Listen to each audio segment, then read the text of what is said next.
8 வருஷமாக இடுப்பு கடுப்பு. 8 வருஷம் இடுப்பு கடுப்பா? முழங்கால் உண்டு.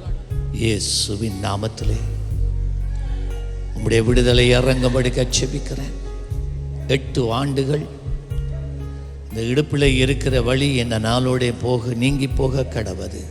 Leave now in Jesus name. Leave. பாருங்க, இப்போ இடுப்பில் அந்த நோய் இருக்குதாண்டு பாருங்கம்மா. என்ன செய்தா குனிஞ்சு பாருங்க, எப்படி இருக்கு? சாடையா இல்லாட்டி கடுமையா இருக்குமா?